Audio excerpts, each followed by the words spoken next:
거룩한 팀워크라는 제목으로 오늘 말씀 나갑니다. 팀워크는 제가 이제 사전에 검색해 보니까 이렇게 요약이 되더군요. 팀 구성원 간의 협동, 이렇게 요약이 되고요. 2명 이상의 사람이 힘을 합해서 목표를 이루는 것. 그래서 팀워크.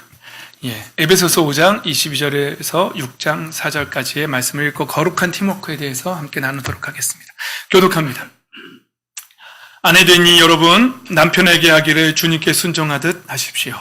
그리스도께서 교회의 머리가 되신 것 같이 남편은 아내의 머리가 됩니다.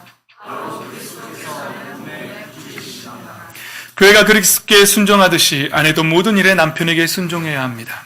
남편에게 여러분, 아내를 사랑하기를 그리스도께서 교회를 사랑하셔서 교회를 위하여 자신을 내주신 것같이 하십시오. 그리스도께서 그렇게 하신 것은 교회를 물로 씻고 말씀으로 깨끗하게 하여서 거룩하게 하시려는 것이며,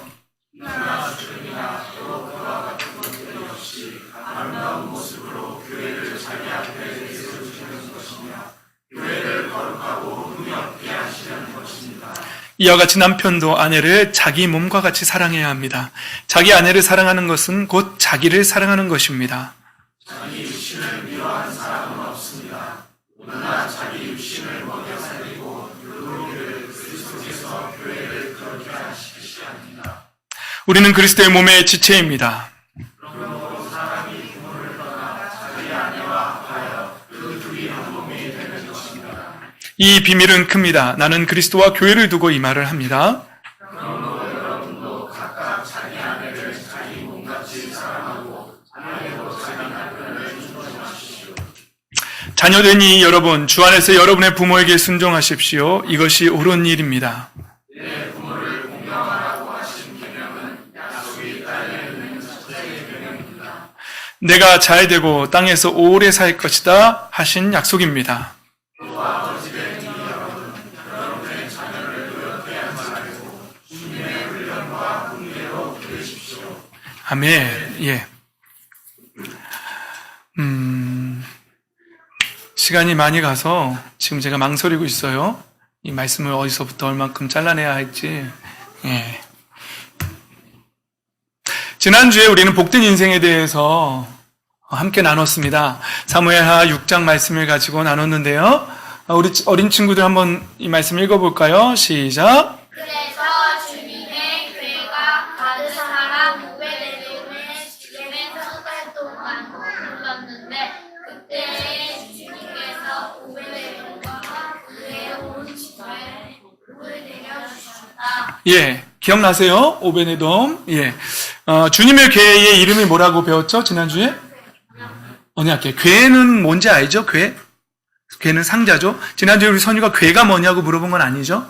언약궤의 뜻이 뭐냐고 물어본 거죠? 그렇습니다. 언약궤는요, 지난주에 설명했듯이, 이스라엘 백성이 하나님과 언약을 맺은 백성이라는 사실, 하나님을 섬기며 살 것이고 하나님이 그 백성을 지켜줄 것이라는 그 언약을 상징하는 그 괴 자체가 의미 있는 것이 아니라 그 괴가 어떤 이름으로 불리고 그 괴 안에 무엇이 들어있냐가 중요한 것이지요. 만약에 괴 안에 쓸모없는 잡동사니가 들어있으면 그거는 괴짝이라고 부릅니다. 그냥 사과괴짝 뭐 이 정도.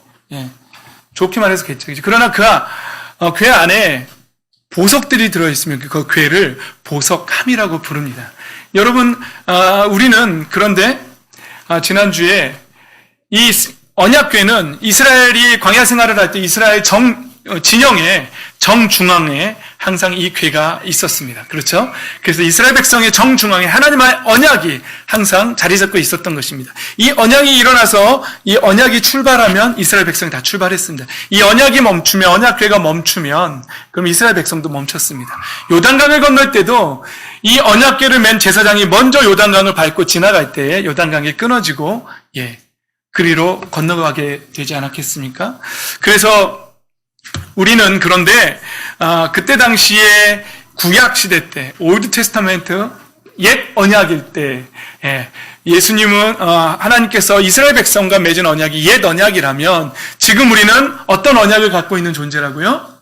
새 언약, 뉴 테스타멘트를 갖고 있는 언약이라고요. 마태복음 26장 28절에 보면 이것은 죄를 사하여 주시려고 많은 사람을 위하여 흘리는 나의 피, 곧 언약의 피다라고 말씀하십니다. 예수님께서는 예수님의 보혈로 하나님과 우리 사이에 새로운 언약을 맺어주신 분입니다. 그래서 우리가 하나님과 새로운 언약을 맺었는데 그 언약은 무엇으로 맺어졌다고요? 돈으로 맺어졌다고요? 인맥으로 맺어졌다고요? 아닙니다. 우리가 전세 계약을 쓸 때 뭘 쓰죠? 계약서를 쓰지요. 계약서가 있으면 안전합니다. 그렇죠? 예. 그런데 뭐 계약서 쓰고 질권도 설정하고 뭐 그렇죠. 그 안전하죠. 근데 그것보다 더 안전한 것입니다. 예수 그리스도의 피가 우리가 하나님의 자녀인 것을 언약으로 증명해 주는 것입니다. 그 피를 마음에 열고 그 중앙에, 그 중심에, 그 삶의 중심에, 그 사람의 인생 전인격 중심에 예수 그리스도의 보혈을 그 중심에 모신 사람들은 하나님과 다시 새로운 언약을 맺은 백성이 되는 것이고 하나님의 자녀가 되는 것이라고 분명히 말씀하셨습니다. 그래서 예수님께서는 내 피로 세우는 새 언약이라고 그렇게 말씀해 주신 것입니다. 그래서 제가 지난주에 나눈 말씀은 오벳에돔의 집에 다윗이 언약궤를 옮기려다가 우사가 죽는 일이 있었고, 그래서 오벳에돔의 집에 언약궤를 맡기잖아요. 3개월 맡겼는데 오벳에돔과 온 집안에 하나님께서 복을 내리셨다고요. 왜 그렇게 했을까요? 다윗은 언약궤를 가지고 오다가 이건 내가 감당할 수 있는 일이 아니구나. 하나님의 뜻대로 하지 못하고 자기의 방법대로 언약궤를 날랐잖아요. 자기 마음대로 신앙생활을 한 것이나 마찬가지겠죠. 그렇게 하다가 이 언약을 내가 감당할 수가 없겠구나라고 낙심하고 오벳에돔 집에 그냥 그 근처에 있는 집에다가 놔두지 않았겠습니까? 그런데 오벳에돔의 집에 복을 내리신 거예요, 하나님께서. 왜 내리셨을까요? 저는 그 말씀 속에서 다윗에게 어떤 메시지가 전달된 것이라고 보여지는 거예요. 다윗에게 하나님이 다시 도전하는 거죠. 오벳에돔의 집이 복받는 걸 봐라. 이 언약궤를 가지고 오는 것이, 이 언약궤를 너의 성전에 가지고 오는 것이 그것이 잘못된 것이 아니고 나쁜 것이 아니고 그 방법이 잘못된 것이다. 그 언약궤만 가지고 오면 오벳에돔의 집에 복이 내린 것처럼 복이 임한 것이다.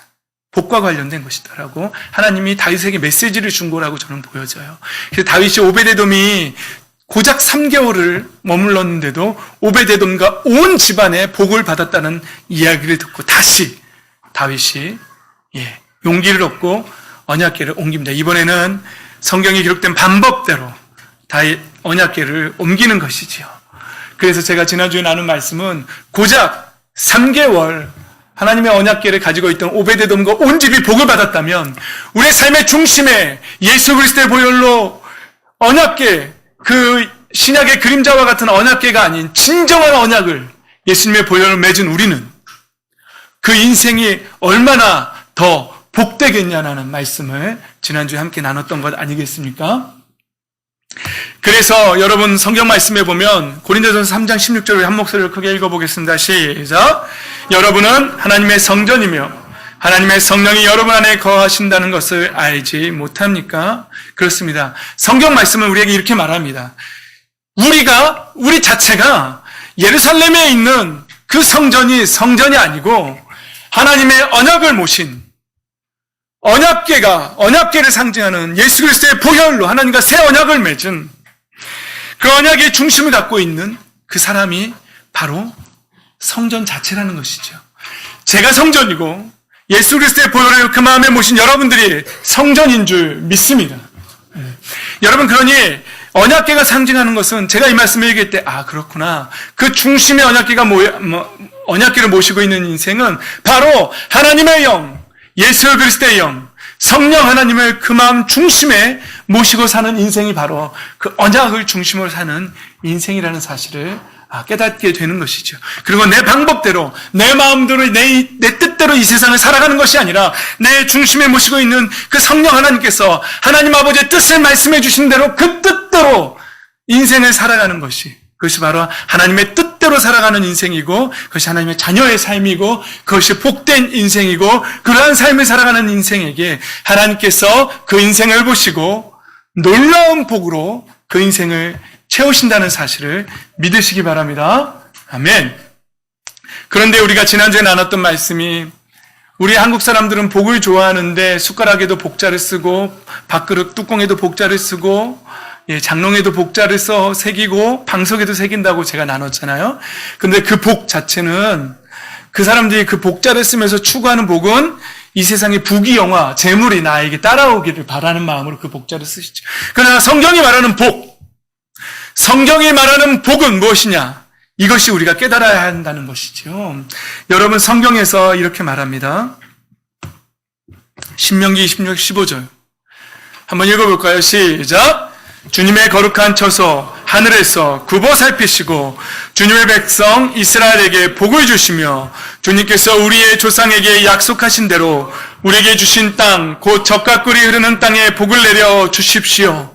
여러분 여기서 밑줄 그은 부분만 핵심적으로 본다면 하늘에서 살피시고 복을 주시며, 여러분 세상 사람들이 자기의 인생 속에서 그림 속에서 복자를 새길 때는 그들이 말하는 복은 하나님과 상관없는 이 땅 위에 속한, 이 땅의 가치관에 속한, 이 땅의 부귀영화 재물을 말하는 복입니다. 그러나 성경이 말하는 복은 하늘에서 우리를 보시고 하나님께서 내려주시는 하늘에 속한 복을 말하는 것입니다.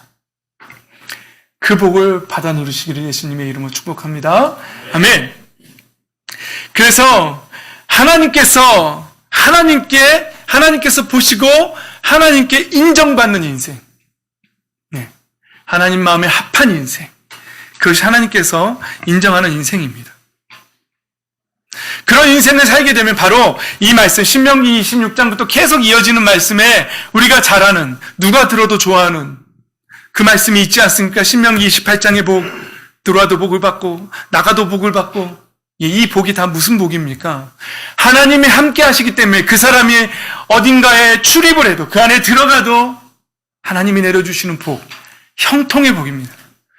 요셉이 감옥에 가도 형통했던 그 복, 어딜 가도 형통했던 그 복, 하나님이 함께함으로 형통했던 그 복, 나와도 복을 받고 들어가도 복을 받는 그 복을 받게 된다는 것이지요.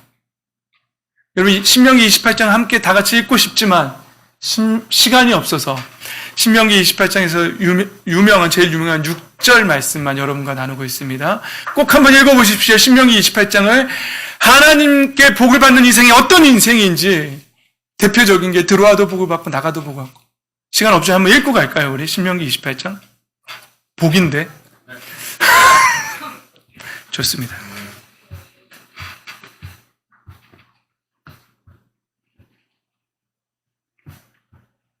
보이시나요? 신명기 28장. 한번 읽어봅시다.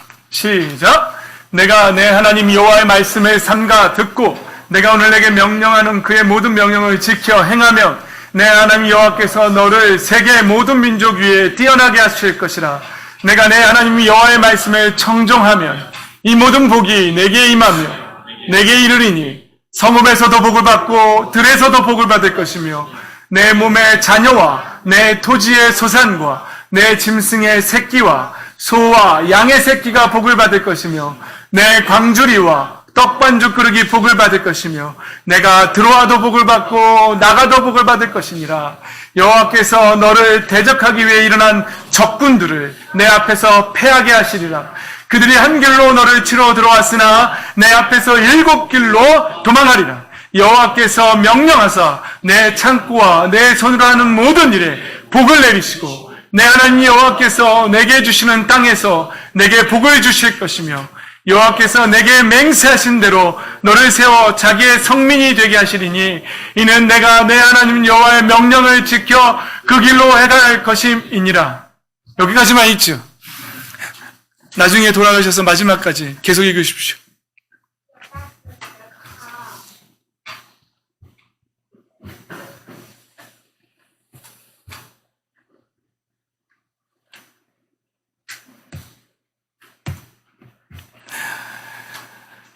여러분, 하나님께서 다스리실 때에 하나님의 언약,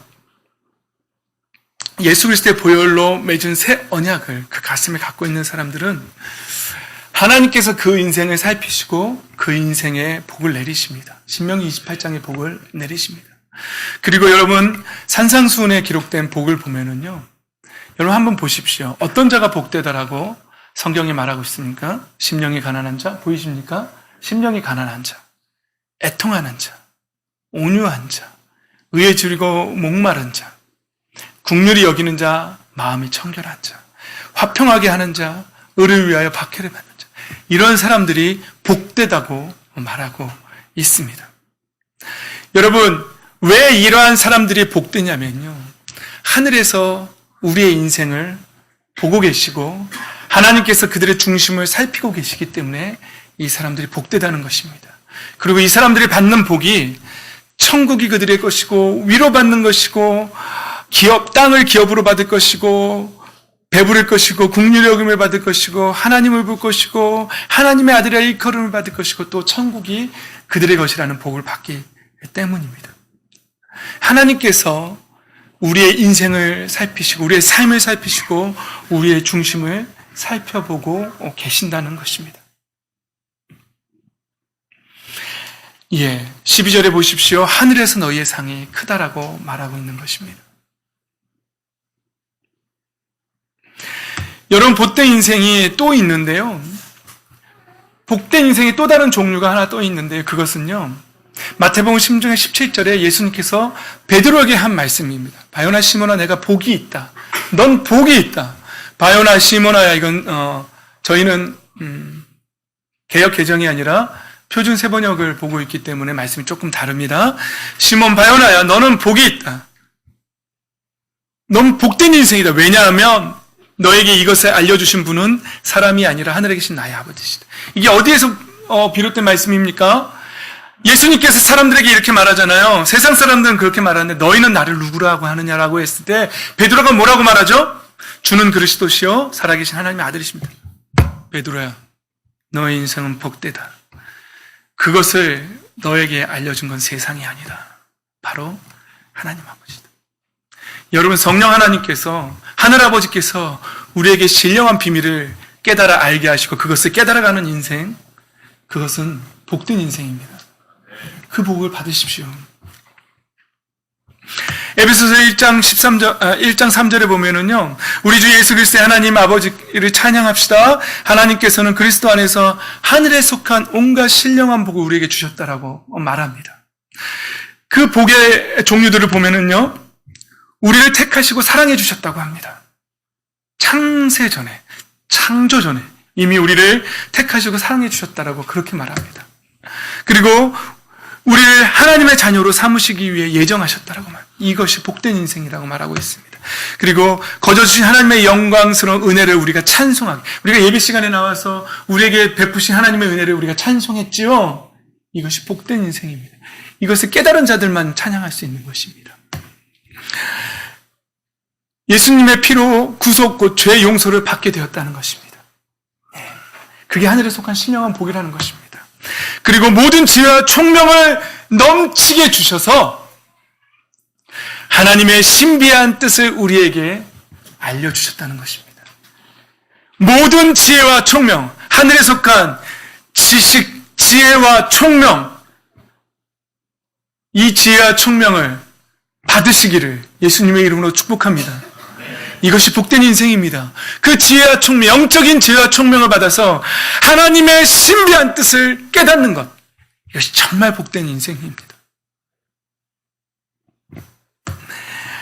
그래서 지난주에 나눈 말씀 속에는 요한복음 1장에 나오는 말씀, 예수님께서 예수님 안에 생명이 있고 그 생명은 바로 사람들에게 비치는 빛인데, 그 빛이 어두움에 비쳤는데, 자기 백성들에게 비쳤는데 그 백성들이 세 번역에는 이기지 못했다고 했지만 개역개정에는 뭐라고 번역했죠?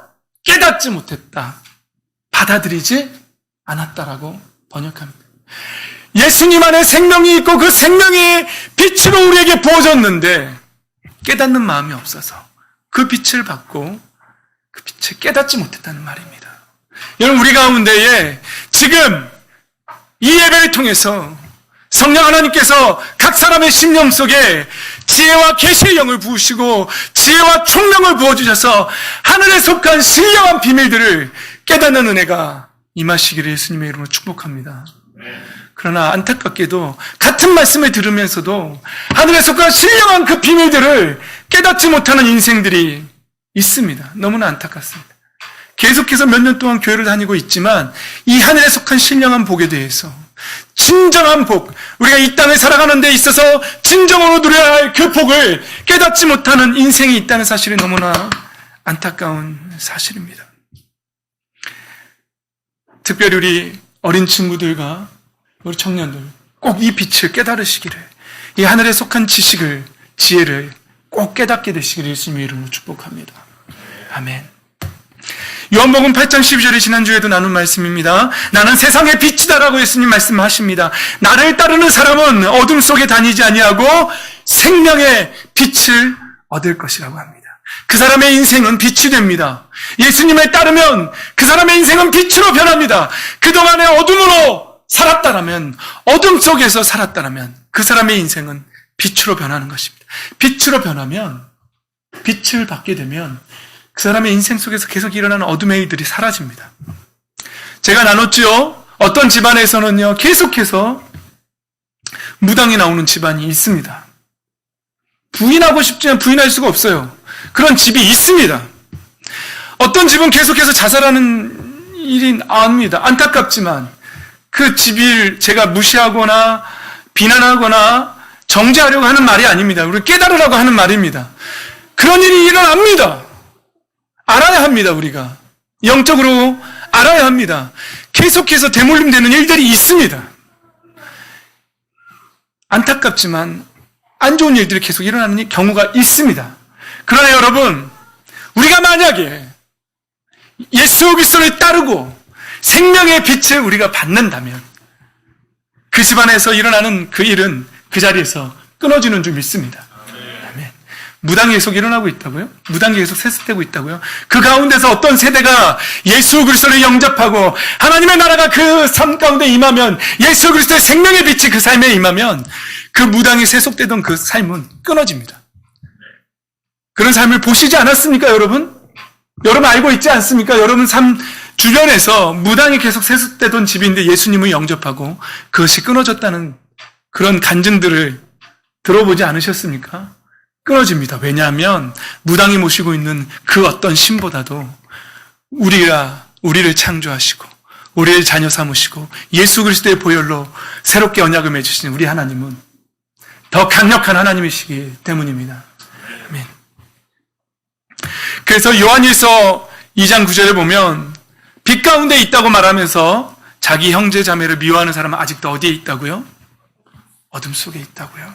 그런 사람은 11절에 보면 자기 형제 자매를 미워하는 사람은 어둠 속에 있고 어둠 속을 걷고 있고 자기가 어디로 가는지를 알지 못합니다. 어둠이 그의 눈을 가렸기 때문입니다. 교회에 다니고 있고 예수님을 믿었다고 말하면서 아직도 미움으로 그 속이 가득하면 그 사람은 어디에 있는 사람이라고요? 어둠에 있는 사람이라고요. 어둠에 있으면 갈 바를 알지 못하고 그 눈이 가려져 있다. 영적인 눈이 가려져 있고요. 그 사람의 삶 속에서 빛의 일들이 일어나지 않습니다. 나는 교회에 다니고 있고 내가 믿는다고 말하는데 왜 내 인생에서는 아직도 어둠의 일들이 계속 반복되고 있는가? 라고 말한다면 여러분 한번 돌아보십시오. 뭔가 내 인생 속에서 내가 아직 끊어내지 못한, 결단하고 일어서지 못한 영적으로 뭔가 어둠 속에 문을 열어 살짝이라도 조금이라도 어둠을 열고 받아들인 것이 없는지 돌아봐야 됩니다. 찾아내야 됩니다. 그리고 끊어내야 됩니다. 그것을 끊어내지 않으면 어둠의 일은 반복됩니다. 엄청나게 큰 어둠이 반복되지 않는다 할지라도 다른 부분에선 빛이 있다 할지라도 내가 연 영역에서는 계속 어둠이 반복됩니다. 찾아내십시오. 제가 찾아낸 것은, 제가 개인적으로 찾아내는 것은 저에게도 제가 예수님을 믿고 목회자가 되겠다고 고3 때 서원하고 제가 그렇게 걸어갔는데 저는 목사가 된 거는 그 서원을 하고 제가 몇 살에 목사 안수를 받았죠?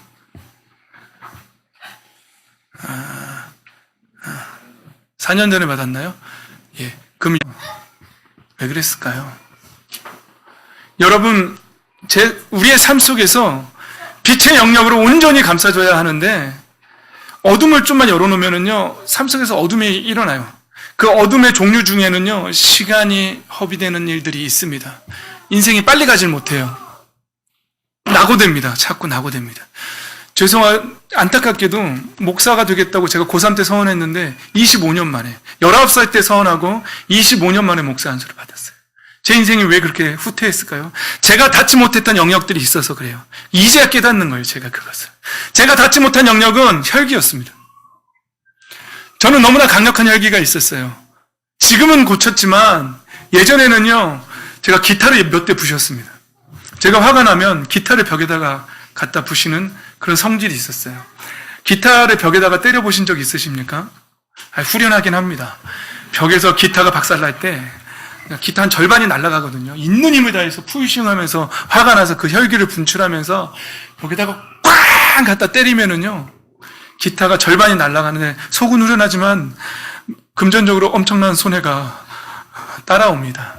그리고 영적으로는 빛의 일들이 차단됩니다. 그리고 제 삶 속에서는 어둠이 반복됩니다. 그러나 아까 제가 광고 시간에 말씀드렸던 것처럼 온전하게 뜻을 세우고 온전히 그것을 잘라내야 합니다. 그리고 그 혈기의 문을 온전히 닫아버려야 합니다. 그러면 어둠의 일은 더 이상 반복되지 않습니다. 이것을 제가 진지하게 깨달았다면, 19살 때 처음 예수 그리스도에 영접하고 그때 깨달았다면 아마 제 인생은 더 빨리 갔을 겁니다. 그런데 안타깝게도 저는 그걸 몰랐어요. 그걸 가르쳐주는 사람도 없었어요. 예. 또 말씀드릴까요? 사람마다 이 영역은 다릅니다. 어떤 사람은 성적인 겁니다. 어떤 사람은 이 성적인 부분에서 온전히 닿지를 못해요. 예수 그리스도를 영접하고 예수님을 믿었는데, 그래서 다른 영역은 빛으로 변했는데, 이 음란의 부분에서는 그 문을 온전히 닫지를 못해요. 약간이라도 열어놓으면 어둠의 일은 거기서 돕니다. 그러면 그 인생에서는 안 좋은 일이 일어납니다. 그리고 그 어둠은 되물림 됩니다. 내 때에서 끊어내지 못하면 그 어둠은 그 자녀가 끊어내야 합니다. 이것은 영적인 원리입니다. 예. 제발 이 자리에 있는 부모 세대는요, 제발 모든 영적인 부분을 다, 안 좋은 어둠의 영역 부분을 다 닫아내십시오. 우울증이요, 반복됩니다. 우울증, 자녀들한테 되물림 됩니다. 됩니다. 알코올 중독, 되물림 됩니다. 노름이요, 되물림 됩니다. 각 사람마다 어둠의 영역이 있습니다. 예. 요한일서 2장 9절의 말씀은 사랑의 부분입니다. 형제를 사랑하지 못하고 험담하는 부분들, 미워하는 부분들, 그 마음속에 미움과 시기로 가득 찬 부분들 있으면요, 빛의 일들이 온전히 일어나지 못합니다. 그 사람의 삶 속에서 온전히 끊어내십시오. 완전히 끊어내십시오. 그래야지만 그 삶의 인생에서 빛이 일어납니다. 그리고 감사하게도 우리의 자녀들은 우리가 닫은 만큼에서 우리의 어깨를 받고 딱 한 걸음 더 나아갑니다. 우리가 이룬 영적인 그 수준에서 한 걸음 더 나아갑니다. 자녀들의 영적인 수준을 보면 그 부모의 영적인 수준이 나오는 겁니다. 미안하지만 이건 거짓말할 수 없는 부분입니다. 자녀는 부모의 열매입니다. 부모의 신앙의 열매입니다. 자녀들이 신앙생활을 하는 걸 보면 그 부모의 영적인 열매들이 드러나는 겁니다. 부모가 잘라내지 못했는데 자녀가 자동적으로 잘라낸다고요? 그 영역을 닫는다고요? 닫을 수 있지요. 예, 저는 저희 부모님이 닫지 못한 부분을 많이 닫아냈습니다. 그러나 미안합니다. 저희 아들들한테 제가 닫아내지 못한 영역들도 있었습니다. 어쩌면 지금도 제가 찾아내지 못한 영역에서 아직도 닫지 못한 영적인 일들이 있을지도 몰라요. 그래서 저는 날마다 찾아내려고 합니다. 아직도 내가 온전히 닫지 못한 영적인 부분이 무엇인지, 어둠의 일들이 무엇인지 찾아내고 있습니다. 여러분이 형제를 미워하고 시기하는 일들이 가득한데 그 상황에서 아무리 새벽 기도를 드리고 새벽 제단을 쌓고 이방 종교들이 치성을 드린다고 하듯이 새벽 치성을 드리고 아무리 많은 물질로 하나님 앞에 갖다 바치고 지난번에 설교했던 것처럼 12시 1월 1일 12시 1분에 송구영신 예배를 정성껏 드린다고 해도 그 마음속에 어둠이 가득 찬데 그 사람의 기도가 응답이 되겠습니까? 그 사람의 인생에서 빛의 일들이 일어나겠습니까? 어둠의 영역을 닫지 않았는데 아무리 그렇게 타종교, 이방 종교인들이 하듯이 주문 외우듯이 영적인 행위들을 한다고 해도요, 우리는 어둠의 일들을 버려내야 합니다.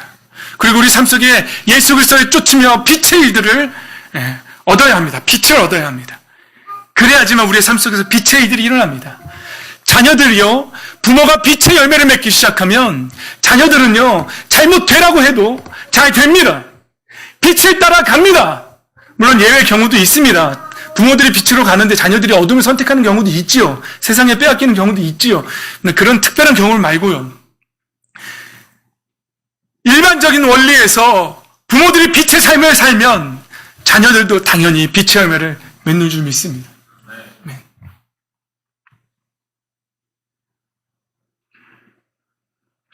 10절 말씀을 한번 한 목소리로 읽겠습니다. 10절 말씀 시작. 자기 형제자매를 사랑하는 사람은 빛 가운데 머물러 있으니 그 사람 앞에는 올무가 없습니다. 빛 가운데 머물러 있고, 여기에서 말하는 올무라는 단어는 헬라어로 스칸달돈이라는 단어인데요, 여러 의미가 있습니다. 이 단어 하나만 가지고도 한 1시간 동안은 여러분과 함께 나눠야 돼요. 이 단어가 품고 있는 뜻이. 그냥 간단하게만 설명하면 장애물이라는 뜻이고요, 빛으로 사는 사람들은 그 인생에 장애물이 없다는 의미도 포함되어 있는 것입니다. 여러분, 빛으로 살아가면은요, 어둠의 일들 때문에 생겼던 장애물들이 다 사라지는 겁니다. 아무런 장애물도 없어요. 그 마음속에 유혹도 없는 것이고요, 그 유혹 때문에 오는 어둠의 일들도 없는 것이고요, 그 인생에 어둠의 장애물들도 다 제거되는 것입니다. 그 장애물들이 다 제거되시기를, 그리고 빛으로 살아가게 되시기를 예수님의 이름으로 축복합니다. 아멘. 이제 오늘 본문으로 돌아갑니다. 오늘 본문 말씀이 에베소서 5장 말씀과 6장 말씀인데, 오늘 에베소서 5장 말씀 본문이 주어지기 전에 이 말씀이 있는 거예요. 8절, 9절, 10절 말씀 한번 읽어봅시다. 시작. 여러분이 전에는 어둠이었으나 지금은 주님 안에서 빛입니다. 빛의 자녀답게 사십시오. 빛의 열매는 모든 선과 의와 진실에 있습니다. 주님께서 기뻐하시는 일이 무엇인지 분별하십시오. 여러분, 우리가 전에는 어둠이었으나, 이해가 되시죠? 예수 그리스도를 믿기 전에 우리는 어둠이었습니다. 그러나 이제는 빛의 자녀가 되었다는 것입니다. 주님 안에서 우리는 이제 빛입니다. 그리고는 빛의 자녀답게 살라고 말씀하고 있습니다. 빛의 열매는 모든 선과 의와 진실함에 있다라고 말하고 있습니다. 빛의 열매를 맺으라고 말씀하고 있는 것입니다. 그러면서 계속해서 주어지는 말씀이 오늘 본문입니다. 아내된 여러분, 남편에게 순종하기를 주님께 순종하듯 하십시오. 남편 된 이 여러분, 아내를 사랑하기를 그리스도께서 교회를 사랑하여서 자기 목숨을 내어준 것 같이 사랑하십시오. 이것이 빛의 일입니다. 만약에 이 일이 가정에서 일어나지 않는다면, 거룩한 팀워크가 일어나지 않는다면 여러분 아직 어둠에 있는 것입니다. 어둠의 영역이 자리 잡고 있는 것입니다. 제거하십시오. 아내들에게 주어지는 말씀은 순종입니다. 순종을 하는데 어느 정도 순종하냐면 예수님께 하듯 순종하라고 합니다. 아멘입니까? 아멘 하십시오. 남편은 하지 마십시오. 지금 이 말씀에 남편들은 아멘 하지 마시고 자매님들만. 아멘입니까? 아멘. 이제 남편들, 남자들에게 말합니다. 남자들은요, 순종 정도가 아닙니다. 순종 정도가 아니라 아내를 사랑하기를 내 목숨을 내어주듯이, 예수님이 교회를 위해 십자가에서 죽어주듯이 아내를 위해 죽어주라고 명령합니다. 질문합니다. 순종이 쉽습니까? 죽음이 쉽습니까? 그러면 누가 받은 명령이 더 어렵고 힘든 겁니까? 남편들이 더 목숨 걸고 이 말씀을 지켜야 합니다. 잠옷실은 말씀이 들리나요? 잠옷실 안타깝네요, 우리. 잠옷실 스피커 좀 켜주세요.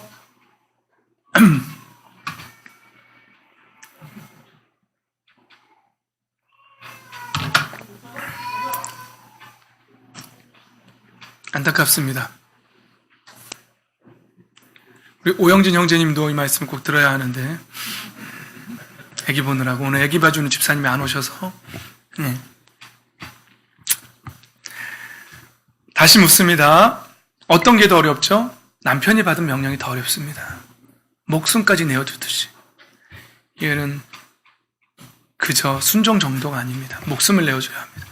아내분들한테 다시 묻습니다. 이 말씀 아멘으로 받으시겠습니까? 이제 남자들한테 묻습니다. 이 말씀 아멘으로 받으시겠습니까? 아멘. 결혼식 추리하는 것 같습니다.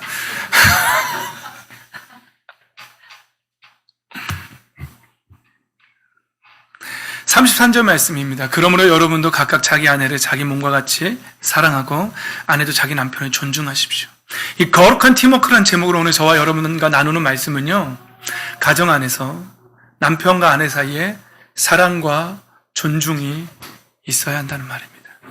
죽게 하듯 순종하고 주님께서 우리에게 목숨을 내어주듯이 목숨까지 내어주는 사랑을 해야 한다는 것입니다. 그것이 바로 33절의 사랑과 존중이라는 단어로 표현되는 것입니다. 이것이 거룩한 팀워크입니다. 이 거룩한 팀워크 여러분들의 가정 안에 이루어지기를 예수님의 이름으로 축복합니다. 아멘. 많이 갔으니까 또 갑니다. 자녀된 이 여러분에게 묻습니다. 주 안에서 부모에게 순종하십시오. 여러분들에게도 주어지는 단어는 순종입니다. 예수 그리스도 안에서 순종하십시오. 부모님이 절에 다니는데 절에 가자고 하는 말에는 순종하지만 안 됩니다. 그거는 주 안에서 하는 순종이 아니라 부처 안에서 하는 순종입니다. 주 안에서 순종하십시오. 자녀들에게도 요구되는 것은 순종입니다. 자녀 여러분, 이 말씀 아멘으로 받으시겠습니까? 아멘. 원소비 아멘 안 했어요? 네, 아멘. 이렇게. 아버지 된 이 여러분, 아버지라고 표현한 것은요, 그때 당시에 남자들에게만, 여자들하고 자녀들은 왜 숫자에 안 쳤기 때문에 아버지라고 그러는 거예요. 현대적으로 말하면 부모 된 이 여러분이라고 받으셔야 됩니다. 엄마, 아빠 다 말하는 겁니다. 여러분의 자녀를 노엽게 하지 말고 주님의 훈련과 훈계로 기르십시오. 여러분 노엽게 하지 마십시오. 부모 된 여러분, 저를 포함해서 우리 부모님들 이 말씀 아멘으로 받으시겠습니까? 아멘. 노엽게 한다는 말은 뭐 이해할 수 없는 분노들이에요. 자녀들이 이해할 수 없는 분노들이에요. 왜 이렇게 하시지?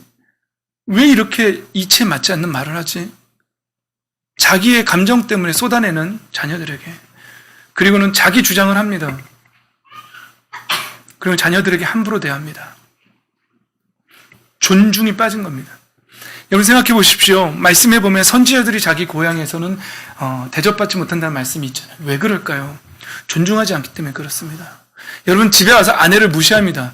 무시하는 남편들은 밖에 나가면 여자들한테 굉장히 잘합니다. 근데 아내는 와서 무시합니다. 왜 그럴까요? 밖에 있는 여자들은 존중합니다. 인격으로 존중합니다. 나와 관계없기 때문에. 나와 뭔가 혈연적인 연관이 없고 그냥 사람 대 사람으로 있기 때문에, 인격 대 인격으로 있기 때문에 그들의 인격을 존중합니다. 그래서 잘해줍니다. 그러나 집에 들어오면 함부로 대합니다. 함부로 대한다는 건 뭐예요? 존중한다는 말일까요? 존중하지 않는다는 말일까요? 존중하지 않는다는 말입니다. 인격 대 인격으로 존중하지 않는다는 말입니다. 자식에게 함부로 한다는 것도 자식을 존중하지 않는다는 말입니다. 부모되는 여러분, 자녀들을 노엽게 하지 않고 오직 주님의 말씀, 교훈과 훈계로 양육하겠다고 아멘으로 받으시겠습니까? 아멘만 받으십시오. 여러분, 저희는 예배가 끝나면 우리 친구들하고 함께 놉니다. 팀을 짭니다. 가위바위보해서 팀을 뽑습니다. 그랬다가 팀워크가 마음에 안 들면 바꿔달라고 주장합니다. 그러나 이 세상에서 우리가 사는 동안에 우리 가족의 팀은 내가 마음에 안 든다고 팀을 바꿀 수는 없습니다. 바꾼 사람들도 있긴 합니다. 어쩔 수 없는 상황이겠죠. 그들을 제가 정죄하려고 말을 하는 건 아닙니다. 어쩔 수 없이 바꿨다면 이 세상 문화가 그러니 어쩔 수 없지요. 그러나 하나님 뜻은 아닙니다. 예, 정죄하진 않겠습니다. 저도 정죄하진 않지만 바뀌었다면 바뀐 상태에서 또 최선을 다하십시오. 이 말씀에 아멘으로 받으십시오. 그러나 성경적으로 본다면 한 번 정해진 것을 사람이 변할 수 없다라고 성경은 말하고 있습니다. 그래서 성경대로 하면 이혼하거나 팀을 바꾸는 건 사실은 성경적이지는 않습니다. 아내를 버리거나 자식을 버리거나 그 팀을 해체하는 것은 성경적이지 않습니다. 여러분, 제가 이 말씀 다시 한번 마지막으로 드립니다. 우리는 이 땅에 우리가 원치는 않았지만 가족이라는 팀으로 지금 구성되어 있습니다. 천국에 가서도 이 팀이 유지될까요? 여러분들 알고 있는 성경 지식으로 천국에서도 이 팀이 유지됩니까? 아닙니다. 여러분, 사두개인이 예수님께 부활에 대해서 언쟁할 때에 이스라엘 문화에서는 형이 자녀가 없이 죽었을 때 그 형수에게 동생이 장자를 낳아줘야 합니다. 왜요? 유산을 상속받게 하기 위해서. 그런데 그 유산을 상속받는 게 싫어서 형수에게 씨를 주지 않는 일도 성경에 기록되어 있죠. 왜냐하면 형의 유산이 상속되지 않으면 그 유산이 누구한테 오죠? 나한테 오기 때문에. 그래서 아주 못된 마음으로 일부러 그렇게 하지 않아서 하나님의 목숨을 거둬간 일도 성경에 기록되어 있고 그러잖아요.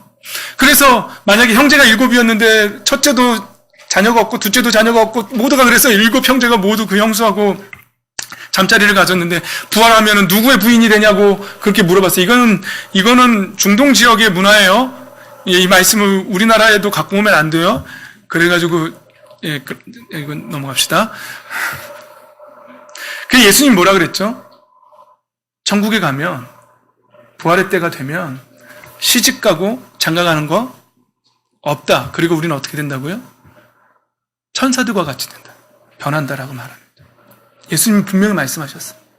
그러니까 천국에서는 시집 가고 장가 가는 일 있고 없고 이 땅에서 종속된 그 팀이 천국에서 같은 팀은 아니에요. 제가 이번 주에 계속 묵상한 말씀이 이게. 이번 주에 제가 계속 휴가 동안에 어떤 지혜가 왔냐면요. 저희 아들 둘과 저희 아내를 팀원으로 보기 시작했어요. 그러니까 제가 함부로 대할 사람들이 아니라 하나님께서 이 땅 위에서 이 땅에 사는 동안에만 맺어주신 팀원이라고 생각했어요. 그러면서 자녀들을 보기 시작했어요.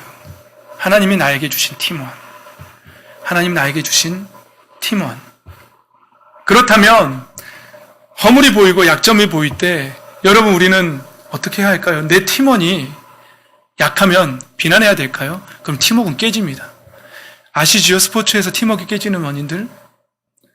돕는 배필이라는 그 뜻. 여러분 남편에게 허물이 있으면은요, 하나님께서 아내를 돕는 배필로 우리에게 주셨다고 합니다. 그럼 팀워크예요. 팀원으로 보십시오.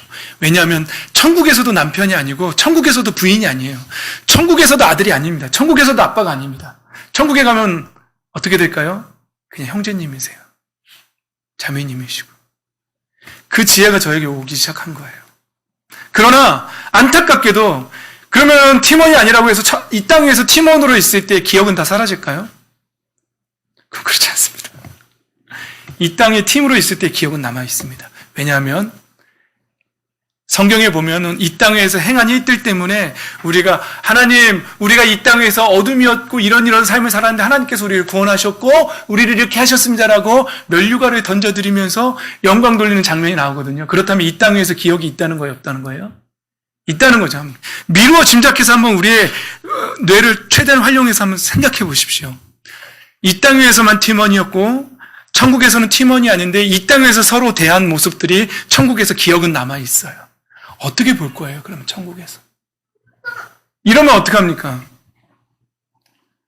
저와 같은 팀원이었던 자매님이 천국에서 형제님, 이 땅에 있을 때 저한테 왜 그러셨어요? 라고 말한다면 뭐라고 대답할까요, 제가? 아니면 반대로, 자매님, 하나님께서 저를 도우라고 자매님을 이 땅에 보내주셨는데 자매님 너무 하셨었어요. 이 땅에서 너무 하셨어요. 날마다 저를 화나게 만들었고 날마다 저를 비참하게 만들었고 날마다 저를 자격지심 속에서 살게 만들었어요. 라는 소리를 한다면 어떡하겠어요? 자매님은 형제님한테 왜 그렇게 저를 존중하지 않으셨어요? 라는 소리를 서로 한다면 안 되겠지요. 여러분 지금 인식을 한번 바꿔보십시오. 여러분들의 아내와 남편을 자매와 형제로 지금 보십시오, 빨리. 그리고 이 땅 위에서 하나님이 만들어준 팀이라고요. 거룩한 팀이라고요. 그 가정을 통해서 하나님이 이루고자 하는 뜻이 있기 때문에. 그리고 자녀는요, 우리가 이루지 못한 꿈을 자녀를 통해 투영시켜서 내 꿈을 투영시켜서 이루고자 하면 너는 의사가 돼야 돼. 너는 판사가 돼야 돼. 너는 부자가 돼야 되라고 내가 이루지 못한 꿈을 투영시키는 존재가 아니라 하나님이 이 땅에 보내셨고 나와 함께 거룩한 팀을 이루게 한 자녀이고 이 자녀를 내가 어떻게 하면 도와서 하나님 나라의 일꾼으로서 하나님 나라의 거룩한 백성, 거룩한 자녀로 키워줄까? 그것을 위해서 나에게 맡긴 팀원인데 라고 한번 바라보십시오. 함부로 할 수 있습니까? 천국 가서 무슨 소리 들으려고요? 형제님 나한테 왜 그러셨어요? 그런 소리 들으면 안 돼요. 다시 말합니다. 내가 아내에게 함부로 하고 자녀에게 함부로 하는 거는요. 인격으로서 존중함이 없기 때문에 그래요. 함부로 해도 된다라고 생각하기 때문에 그래요. 그 뿌리, 생각의 뿌리를 파고 들어가면은요. 노예까지 나옵니다. 여러분 우리 침례교단에 아픈 과거가 있지요? 남침례교단 미국에 북군과 남군이 싸울 때 뭐 갖고 싸웠죠? 노예제도 갖고 싸운 거예요. 아브라함 링컨 같은 사람들은 노예제도를 폐지하자 그랬고요. 남침례교단에서는 남쪽에서는 노예제도가 없으면 안 된다고 해서 계속 그것 때문에 전쟁한 거예요. 남북전쟁이 일어난 거예요. 근데 그 중심에 우리 침례교단이 있어요. 그러면 노예를 쓰는 사람들의 그 중심을 살펴보세요. 노예를 때립니다. 함부로 합니다. 그 중심에 뭐가 있죠? 나는 이 사람보다 내가 더 높은 존재고 나는 이 사람한테 함부로 해도 되고 너는 그런 존재야라고 말하는 거예요. 그래서 죽여도 된다라고 하는 거예요. 그게 아주 인간이 갖고 있는 아주 사악한 타락한 본성입니다. 그 마음과 똑같은 겁니다. 가정에서 아내에게 함부로 하고 남편에게 함부로 하고 자녀에게 함부로 하는 건 왜 깡패처럼 대합니까? 왜 자녀들에게 깡패처럼 대합니까? 왜 아내에게 남편에게 깡패처럼 대합니까? 조폭입니까? 왜 우리는 그렇게 살고 있을까요? 저도 그랬었습니다. 우리나라에 한참 조폭 영화가 돌고 그럴 때 그래야 되는 줄 알았어요. 그래서 아들들을 교육시키는데 이리 와. 똑바로 서. 그리고 제 통제에 따르지 않으면 제 통제에서 벗어났다고 더 분노합니다. 그 통제 욕구가 저한테 있었어요. 심지어 개한테도 있었어요. 개가 제 통제에 따르지 않으면 개를요, 개 패듯이 팼습니다. 통제 욕구 때문에 그랬습니다. 조폭 마음이에요. 내 뜻대로 하지 않으면 죽여버리고 싶어. 그런 마음이 우리의 타락한 본성이 있지 않습니까? 존중하는 마음이 있다면 그렇게 함부로 합니까? 우리가 모르는 사람, 그냥 인격 대 인격을 한 사람과 한 사람으로서 이 교회 공동체에서 만났다면 함부로 합니까? 제가 강민이한테 함부로 합니까? 아, 그래요? 죄송합니다. 죄송합니다. 굉장히 인격적으로 대했다고 생각하는데 한 사람의 인격으로 대한다면 그렇게 대할 수 없습니다. 명심하십시오. 가정에서 아내에게 함부로 하고 남편에게 함부로 하고 자녀에게 함부로 한다는 건 그 사람을, 그 형제 자매를 한 인격으로 대하지 않는다는 거예요. 그리고 그 사람을 모독하는 거고 모욕하는 거고 그 사람에게 그렇게 행동해도 된다는 생각을 갖고 있는 거고 그 가치의 뿌리를 파고 들어가면 노예제도에서 노예들을 함부로 때리는 그 사람의 마음과 다를 것이 없다는 사실을 명심하십시오. 거룩하게 대하십시오. 이 땅에서 하나님께서 우리에게 보내주신 팀원입니다. 거룩한 팀원입니다. 거룩한 팀워크를 이루십시오. 그리고 어떻게 하면 이 자녀들을 내가 거룩하게 키워낼 수 있을까 생각하십시오. 그러니까 그렇게 키워내십시오. 내 통제 욕구대로 내 뜻대로 안 된다고 해서 분노하고 혈기내고 함부로 하는 것이 아니라 하나님의 말씀으로 노엽게 하지 말고 자녀들이 이해할 수 없는 분노로 그들의 인격을 말살시키지 말고 상처 주지 말고 어둠의 쓴뿌리를 만들어내지 말고 인격적으로 존중해 주십시오. 그리고 하나님의 자녀로 키워내십시오. 아내를 그렇게 대하십시오. 남편을 그렇게 대하십시오. 서로를 사랑하십시오. 그러면 우리의 가정에서 빛의 일들이 일어날 것입니다. 빛의 열매를 맺어질 것입니다. 하나님 너무너무 기뻐하실 것입니다. 그리고 하나님 우리의 삶을 살펴보시고 하늘에 속한 신령한 복을 우리에게 주실 것입니다. 신명기 28장의 복을, 들어와도 복을 받고 나가도 복을 받는 그 복을 우리의 삶 속에 내려주실 것입니다. 그 복을 받아 누리십시오.